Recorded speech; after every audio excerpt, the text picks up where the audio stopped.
En esta oportunidad vamos a escuchar el análisis que realiza Nelson Coca, donde se ha pronunciado respecto a la elección del defensor del pueblo, quien mencionó que Nadia Cruz ya cumplió su mandato, ¿no? Entonces, de acuerdo a la evaluación del nuevo defensor del pueblo, ha dicho que es transparente, hubo un proceso participativo de todos los partidos políticos. No se olvide que primero hubo una selección, ¿no? Donde pasaron por rigurosos requisitos de presentación de documentos, evaluaron si tenían denuncia o no, le tomaron examen y todo eso prácticamente ha pasado. Y lo que ha hecho ahora los legisladores es simplemente culminar este trabajo y por mayoría, cumpliendo más de dos del tercio, han elegido al nuevo defensor del pueblo. Entonces, hoy la verdad que cualquier cosa que pueda hacer la oposición, ella solamente buscando de perjudicar. También vamos a escuchar pasaje de la intervención de la senadora Adriana Salvatierra, que mencionó que la oposición, ¿por qué hoy están tratando de denunciar? Porque había un plan que tenía la oposición, buscaban pactar con el gobierno y estaban pidiendo ministerio, lo que quería era la oposición, querían pedir ministerio para votar por el defensor del pueblo. O sea, ese era el plan que tenía la oposición. Y Adriana Salvatierra ha dicho, esto ya lo demostraron, Carlos Mesa en su momento también pactó, igual que Luis Fernando Camacho, también con Yanine Áñez pactaron. Y es por ello que Yanine Áñez le dio varios ministerios. El Ministerio de Defensa fue uno de ellos, que tuvo a cargo de su amigo que hoy está prófugo. Entonces, ellos querían cogobernar y para ello estaban oponiéndose y sabían que el gobierno como de lugar tenía que ceder, por eso estaban buscando de chantajear al gobierno del presidente Luis Arce Catacora. Entonces ahora también Adriana Salvatierra ha sido claro y lo dijo Carlos Valverde, el periodista Carlos Valverde mencionó que lamentablemente estos legisladores pititas de la oposición se fueron a la fiesta cruceña, no le interesaron, se fueron para tomarse la foto. La totalidad de los legisladores de oposición pidieron licencia y se fueron de parranda. Entonces hoy tienen que responderle al pueblo porque ellos en vez de trabajar han estado en fiesta y deberían ser sancionados. Entonces hoy la verdad que hay un reto que tiene ahora el nuevo defensor del pueblo, Pedro Calizaya, ¿no? La verdad que, de acuerdo a su currículo, es un tipo que tiene mucha experiencia y la verdad que ahora tiene que trabajar y demostrar, ¿no? Antes que criticarlo, hay que dejarlo trabajar y tiene que demostrar. Ahora hay un montón de denuncias por hacer por delante y la verdad que le espera mucho trabajo al nuevo defensor del pueblo. Vamos a escuchar pasajes de este análisis que realiza también Adriana Salvatierra. Gracias, Ramiro, Susana, Adriana.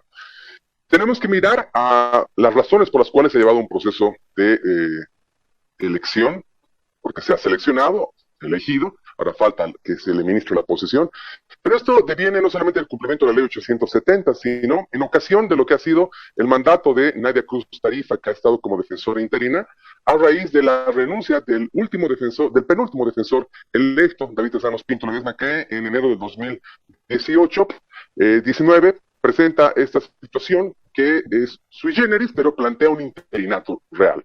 Un interinato real que debía titularizarse. La única forma de titularizarse es con una convocatoria. Esa convocatoria, lamentablemente, no pudo tener el curso adecuado desde el año 2019, 20, 21. Al año 22 ya correspondía que se haga este proceso de convocatoria, y eso tiene que ser en el marco de la Constitución, en el marco de la Ley 870, y de acuerdo al reglamento que ha sido trabajado por la Cámara de Senadores y de Diputados, porque han aprobado un proceso reglamentario para esta convocatoria. Proceso abierto, proceso transparente, público, porque más de 190 y pico postulantes a defensor del pueblo han optado por presentar su documentación y este proceso se ha llevado adelante con todo lo que tiene que ser hasta las observancias sociales que existe, hasta los posibles procesados que existían o los denunciados, porque veamos a ver que ha existido personas que tenían también en el marco del sistema de registro que maneja el órgano judicial denuncias de procesos penales que han sido inhabilitados, han sido dejados de lado. Entonces, ha habido un proceso participativo entre oposición y entre lo que ha sido parte de asambleístas oficialistas. Las fuerzas políticas han estado adelante de este proceso de preselección. Y obviamente eso tiene que confluir en una culminación.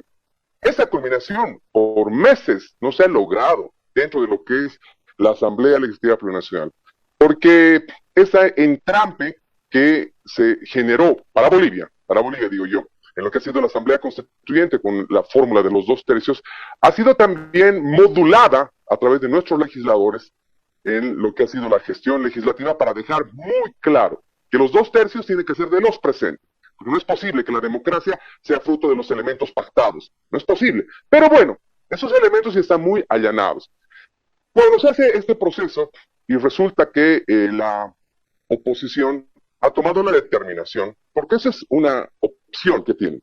O venimos con el proceso de avenimiento para calificar los perfiles como han existido, calificar a quienes están buscando ocupar este cargo y culminamos ese proceso, o perjudicamos el proceso. Y la oposición ha dicho, perjudicamos el proceso. El mejor pretexto, ver los antecedentes en todas aquellas mujeres y hombres que estaban optando, dependen del órgano ejecutivo. Había sido masista, trabajó en tal institución. Solamente ha buscado ese tipo de vinculación para perjudicar el proceso eleccionario y obviamente en eso se ha ido ganando tiempo y fuerza para que ellos tengan las mejores metodologías de entrampar la culminación de este proceso de elección del defensor del pueblo. Y esto tiene que ver porque ellos estaban esperando que los 2/3 sea la posibilidad para que se hagan escuchar. Y se hagan escuchar es en sus pretensiones políticas. Porque no vamos a decir que aquí no hay pretensiones políticas, por favor. Claro que sí, que también el oficialismo y la oposición tienen mirada política y la oposición cuando interviene en esto ha tenido una determinación política. Y en función de eso, seguramente no sé qué tipo de acuerdo estarían buscando, porque una cosa es pactar, otra cosa es acordar, consensuar, pero ya tener una buena metodología para decir que culmine esto, pero de acuerdo a esto o a cambio de esto, no sé qué estará de por medio. Pero entre tanto han demorado, han dilatado a propósito la oposición, obviamente siguiendo la legalidad, porque la ley prevé lo que la Constitución ordena y manda. Y en ese proceso reglamentario que han discutido, han debatido y está en vigencia, prevén que también se puede hacer esta convocatoria y han cambiado el orden del día y han determinado los legisladores efectuar la culminación de un proceso que toda la población quería. Y han culminado con ese proceso seleccionando al hermano Pedro, que va a ser el defensor que va a ser posesionado, pero ya ha sido seleccionado, preseleccionado y ha sido elegido por todos los legisladores para que él sea el nuevo defensor del pueblo. Obviamente ante ello vienen pues las voces disonantes, porque las voces disonantes siempre van a salir de la oposición. Es una voz disonante que no propone, no sugiere, no hace nada favorable para lo que va a ser su mandato de legisladores, ni fiscalizadores, querido Ramiro, Susana y Adriana, ni fiscalizadores son, pero sí son una oposición efectiva para poder entrampar, perjudicar, no permitir que continúen los procedimientos legislativos. Y ahora van a empezar a efectuar seguramente nuevamente sus manejos argumentativos antojadizos como tienen para cuestionar la legitimidad, la legalidad, la constitución, a todo eso que se han acostumbrado ya desde otrora voceros como Carlos Mesa, como Tuto Quiroga, que son expresidentes, excandidatos, y hay su seguidilla de actores políticos que están en vigencia, que son senadores y diputados, que seguramente van a hacer sus fórmulas clásicas. Vamos a denunciar a instituciones de derechos humanos, vamos a denunciar a tal lugar. No, la población denuncia su participación, que sea protagónica. La población denuncia que tanto oficialismo como oposición trabajen cumpliendo su carga, porque ellos tienen una carga. El pueblo ha votado y ellos son legisladores, senadoras, senadores, diputadas, diputados, para trabajar, señores, para trabajar en función de los mandatos que prevé. Y si se ha cumplido esos tipos de determinantes para esta elección, amén, como dirían algunos religiosos. O diría, caso juzgado en el ámbito de la justicia. Pero en este caso no permite ni un acto de revisión, ni un acto de buscar nulidad, ni un acto de buscar inconstitucionalidad o algún tipo de argumento para que la oposición quiera defenestrar el trabajo de los legisladores que han determinado culminar este procedimiento. Se ha determinado culminar este procedimiento porque correspondía, por 2/3 ha sido votado, manteniendo los 97, 98, 96 que ha ido fluctuando en las últimas 3 votaciones, 4 votaciones, el compañero y hermano Pedro, pero es el nuevo elegido defensor, a diferencia de lo que estaba buscando seguramente lo que va a buscar la oposición. Este perjuicio que buscaba la oposición han sido ellos los que no han logrado. Se ha perjudicado a la misma oposición con el perjuicio que estaban buscando. Entonces, ellos mismos se han socavado. Y cuando decimos esto, el rey no es para que perjudiquen, que ofrezcan, que tengan un planteamiento serio, sensato para la población. A 2 años tenemos que ver que también esta agenda tiene que merecer una mirada reflexiva. Entonces, el procedimiento de culminación de esta preselección, elección y ahora de lo que va a ser el mandato del defensor, ha cumplido, para mí, en mi observancia de normatividad, de legalidad, de constitucionalidad, ha cumplido con todas las solemnidades o formalidades. Y en ese mismo mandato, de acuerdo a lo que la institucionalidad tenemos que ver cuáles van a ser los nuevos criterios del mandato del nuevo defensor del pueblo, pero en tanto y cuanto la oposición ojalá tenga una mirada reflexiva y aprenda a madurar políticamente de sus nefastos actos, y en función de eso tengan un reagendamiento de lo que la población está esperando también de estos personajes que no han cumplido con su mandato y que ahora están haciendo el mea culpa de su negligencia. Muy bien. Muchísimas gracias, doctor Nelson. Vamos a cederle la palabra ahora a la hermana Adriana Salvatierra, ex senadora, presidente de la Cámara de Senadores, sobre este tema. Hermana Adriana, adelante, por favor. No, yo muy breve, Ramiro, y creo que es importante primero dejar sentado que es un proceso que se ha llevado cumpliendo todos los requerimientos legales del caso. Como dijo Susana, fue un proceso que se consensuó en la elaboración del reglamento y en un primer resultado ante la Asamblea Legislativa, que fue el informe correspondiente de la comisión. Cuando ya intentaron bloquear precisamente para inviabilizar e institucionalizar este proceso. Ahora, yo tengo una percepción, profundizando un poco lo que manifestó Nelson, y contrapunteando con Susana, yo no creo que sea sostenible la ausencia de la respuesta antiinstitucional de la oposición. Yo creo que ellos sí quieren pactar, porque vienen de una tradición de pactos políticos. Recordemos que el cuoteo, quieren pactar con cuoteándose las instituciones del Estado. Así lo hizo Carlos Mesa cuando fue presidente, cuando en la Asamblea se cuoteaban no solamente defensor del pueblo, tribunales supremos de justicia, consejos de la magistratura, están acostumbrados a pactar. Así lo hizo también Luis Fernando Camacho para pactar y cuotearse las instituciones del Estado cuando cogobernó con Yanine Áñez y puso el ministro de Defensa, puso el director nacional de Entel, puso los servicios de impuestos nacionales, puso personal de su confianza a cargo de nuestra empresa, nuestra aerolínea BOA, nuestra aerolínea nacional. Entonces, ellos quieren un pacto, pero no un pacto para darle institucionalidad al país. Quieren un pacto para promover el cuoteo político, al cual históricamente han estado vinculados y que han reproducido en su breve práctica política durante el año 2020. Pero ¿cuándo quieren pactar?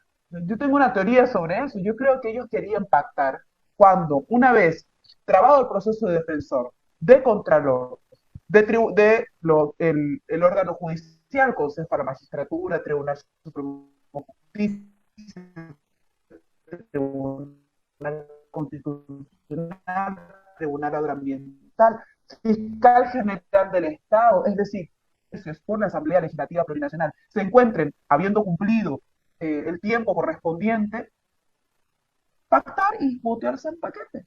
Porque a eso estuvieron acostumbrados. ¿Acaso no lo hicieron con Carlos Mesa? Cuando se cuoteaban hasta las superintendencias, y eso tenía titulares de todos los de comunicación. Pero además, ¿para qué quieren poder político? Yanine Áñez estaba ansiosa de que se produzca esa traba y ese pacto o cuoteo político a juicio de responsabilidades lo que solicitaba no era necesaria, sino que sea investigada y procesada con una nueva correlación de fuerzas en el Tribunal Supremo de Justicia, donde si se producía un cuoteo político entre nuestra estructura política y la oposición, ella pueda ser investigada y procesada en mejores condiciones para su defensa en lo que puedan representar sus intereses. Entonces, yo insisto, yo no creo que la oposición juegue solamente a la desinstitucionalización. Ellos creo que quieren pactar para cuotearse las instituciones del Estado, así como el poder político y así negociar en mejores condiciones la distribución del poder.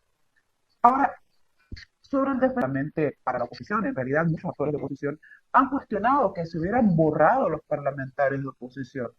Carlos Mesa, perdón, Carlos Valverde salió a decir que los opositores se fueron de fiesta a los aniversarios de los departamentos en Pando, en Santa Cruz, y que se pelearon por estar en la foto.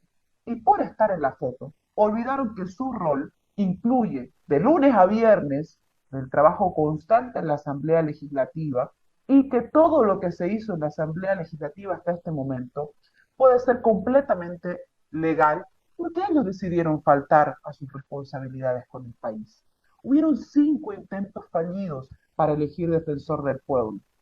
Tenían de los 166 parlamentarios, en la sesión 34 parlamentarios, casi en su totalidad de oposición, pidieron licencia para irse a celebrar los aniversarios de los departamentos, para no perderse de la foto, para faltar a su responsabilidad con el país. Entonces, si ellos deciden faltar a su responsabilidad con el país, ahí estuvo una bancada que decidió nuevamente darle el rol institucional que corresponde a la Asamblea Legislativa.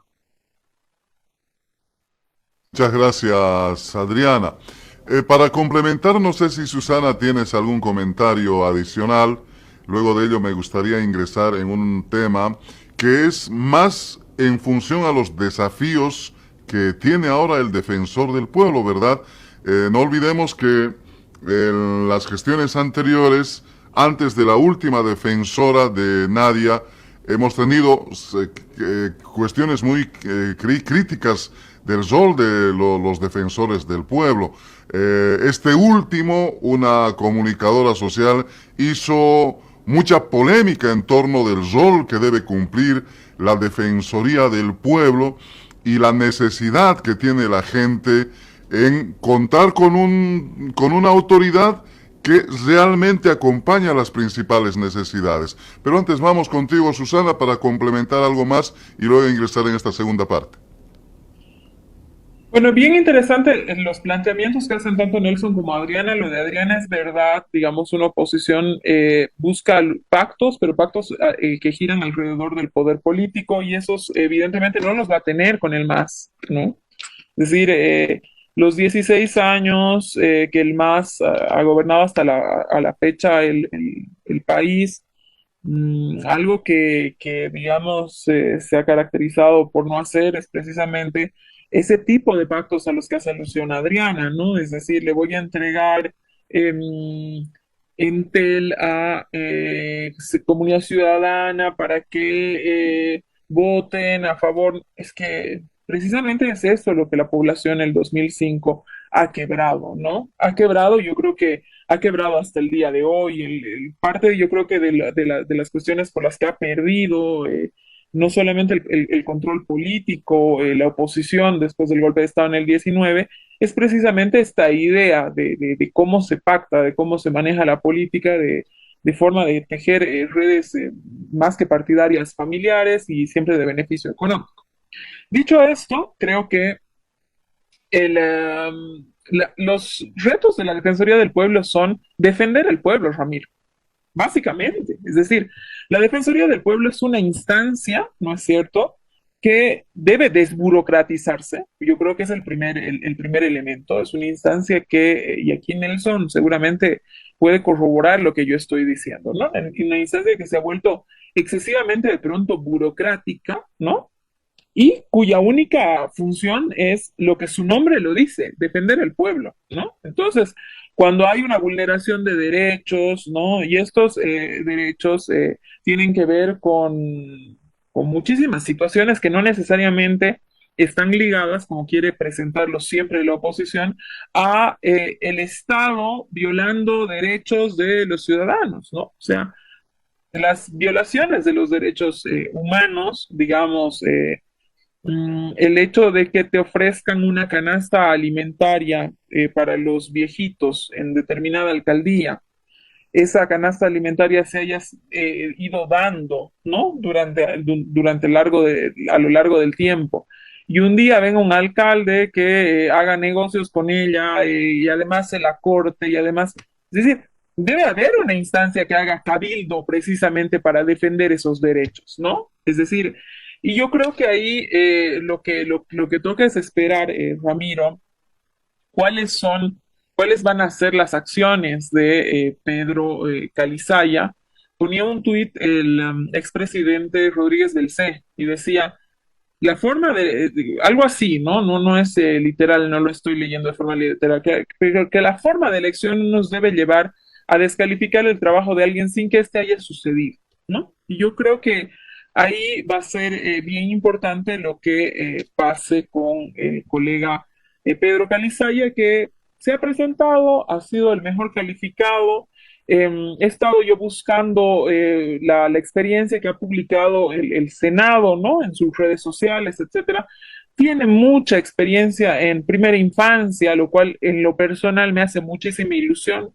Un defensor del pueblo que defienda niños, que lo primero que se pueda pensar es en hablar de niños en este país, que hablamos tan poco de los niños, que parece que están todo el tiempo tan invisibilizados.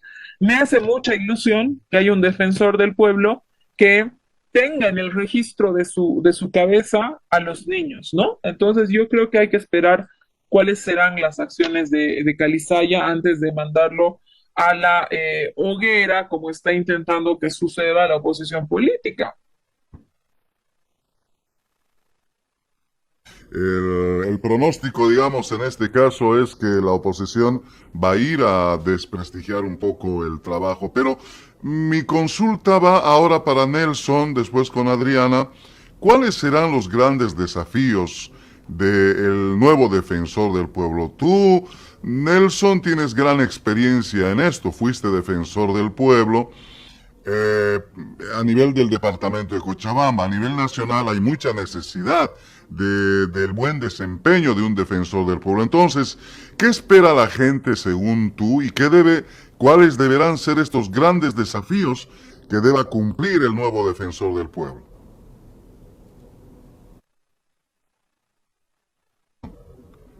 Sí, adelante. Perdón, ahora sí, perdón. Ahora sí. Muchas gracias por la pregunta, Ramiro. Y voy a empezar justamente por lo que la población consume. Yo lamento mucho, como defensor de derechos humanos, que se haga un rol tan burdo de lo que es una defensoría del pueblo a través de los medios de comunicación, con el posicionamiento de lo que ha hecho la compañera en la ciudad de La Paz, para que dentro de lo que es la compañera Galindo, una búsqueda de escenarios, haga creer a la población que el rol de una defensora del pueblo es hacer eso. Abusos, excesos, griterío, faltar el respeto, hacer cosas por violencia, se lucha contra la violencia, pero hace actos violentos y hace consumir al pueblo para que se convenza al pueblo que eso debería ser una defensora del pueblo. De verdad que yo lamento mucho, no solamente a la luz de los estándares internacionales de derechos humanos, sino a la luz de lo que son los ombudsman, en lo que es la práctica, la historia y el manejo de una defensoría del pueblo. Jamás, pues, Ramiro, Adriana y Susana, un defensor o una defensora tendría ese tipo de roles protagónicos que son absolutamente inconsistentes con la institucionalidad, pero no es lo que la población necesita. Las redes sí, las redes sociales consumen un tipo de ideario que penosamente el colectivo humano, jóvenes, la gran mayoría, adolescentes, y algunas personas que no conocen, no tienen el manejo de esto, creen que ese es el rol de un defensor del pueblo. Yo ya quisiera que en ese rol pudiesen animarse a hacer alguien ese tipo de inconductas. Créame, Ramiro, cuando uno es defensor del pueblo es servidor público. Y el servidor público está sometido a la Constitución, a la Ley 870, y es tranquilamente denunciable cualquier acto que pueda cometer en exceso, cualquier tipo de amedrentamiento, cualquier tipo de hostigamiento, cualquier tipo de amenaza, o proferir algún tipo de palabra que no sea acorde a lo que va a ser la magistratura de la persuasión. O sea, estamos hablando de una institución que debe tener sus máximos cánones de respeto. El respeto es su camisa de presentación. El respeto a la dignidad humana y el respeto a la otredad, a la otra persona. Así sea un servidor público que haya violado derechos humanos, no te manda para poder hacer un griterío y estar haciendo un faltamiento de todo lo que van a ser principios, valores y conquistas de nuestra población y de lo que va a ser la Defensoría del Pueblo. Entonces, yo empiezo por eso, para que la población también devele cuáles sean los fines. Y obviamente ese show para la hermana Galindo tiene que continuar lo más pues, pero no en una institución, porque la Defensoría del Pueblo jamás va a permitir ese tipo de inconductas que son reñidas, que son disciplinariamente sancionadas y que pueden ser procesadas hasta penalmente por lo que se está pasando si fuese el defensor del pueblo. Ningún servidor público puede hacer eso. Entonces, ahí vamos con los tópicos que nos han engañado, porque cuando buscan en la Defensoría del Pueblo el trabar la preselección de elección, independencia, dice, la independencia, que no sea sometida al órgano, ahora son masistas, no. El defensor o la defensora del pueblo habla de acuerdo a sus actos. Se le tiene que aprobar en función de su trabajo. El control social de la población tiene que ser constante, y más aún de los legisladores. Mire usted, Ramiro, qué pena que recurra a este tipo de candados para tratar de forzar a la población, es decir, tiene que ser independiente. ¿Cuál independencia, digamos? O sea, la Constitución y la Ley 870 manda para que un ciudadano sea inscrito en el padrón.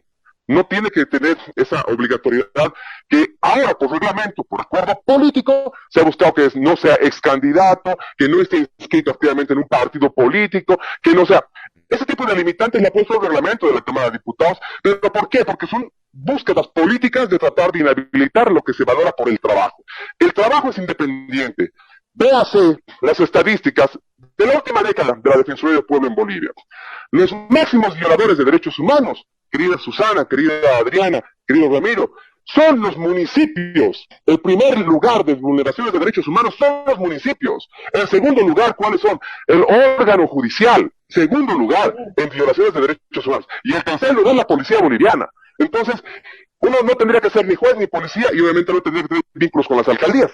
Pero ese tópico de que el nivel central deba no tener pertenencia a una afiliación, discúlpeme, ni el órgano electoral tiene eso. O sea, en procesos eleccionarios, cuando el órgano electoral, en estas últimas que hemos tenido justas electorales, ¿usted cree que por ventura un vocal, el presidente de los tribunales departamentales, del Tribunal Supremo, no va a ir a votar o va a ir y se va a abstener? Por favor, el voto es sagrado. Todos votamos, todos tenemos una inclinación, todos vamos a tener ese tipo de lógica. Entonces, hay tópicos que se han repetido en la población, dice independencia, y eso va a ser el mejor pretexto para tratar de obstaculizar la legalidad, legitimidad y todo lo que tiene como proyecto el nuevo defensor del pueblo. Claro que sí tienen unos grandes desafíos. En esa búsqueda de institucionalidad hay muchos informes defensoriales que no se pueden trabajar, que no se pueden lograr el cumplimiento, porque los municipios, que son los primeros violadores de derechos humanos, son los que más incumplen. Entonces ahí tiene que haber una planificación estratégica. Véase, por ejemplo, que el tema del derecho a la salud es una gran conquista que ahora el derecho al seguro universal, que accedemos todos los bolivianos y bolivianos, también los extranjeros que tienen... Pero el derecho a la salud es determinante en esa lógica de agenda de los defensores del pueblo. ¿Quién ha sido el primer y quién es el vulnerador constante de los derechos humanos? Todo lo que van a hacer los servidores públicos de las cajas, de los seguros de salud que han atendido en paros, que se han atendido a los paros y que están congregados en el colegio médico. Por favor, no hemos superado eso. Y esos son violadores de derechos humanos. Vea usted, Ramiro, recordará en Cochabamba, a mí me odia el sistema de salud, los médicos, hombres y mujeres, porque yo no permitía que hagan paros en Cochabamba. Hemos ganado una acción constitucional que no ha tenido su consecución. Entonces, el primer escenario colectivo que no permite la realización de derechos humanos es un escenario particular que no está regulado, pero que son violadores de derechos humanos, del más fundamental, el derecho a la salud, que no puede tener un día de suspensión. Entonces, hay nuevos sectores que violan derechos humanos. Eso se tiene que analizar para poder tratar de ver o desmerecer el trabajo que tiene ya allanado el defensor del pueblo, porque es legal, es legítimo, es constitucional, y no puede existir ningún detractor de la democracia que pretenda obstaculizar bajo un criterio de falta de independencia, porque es enunciado por lo menos los 3 lugares que hacen a violadores de derechos humanos, y que en esa lógica están en esos catálogos. Pueden acceder cualquier persona, cualquier ciudadano a este tipo de informes defensoriales. Entonces, cuando un ciudadano vea que el primer mandato que tenemos que ver es precautelar la vigencia de derechos humanos, hay un camino de verdad esperanzador para la Defensoría del Pueblo,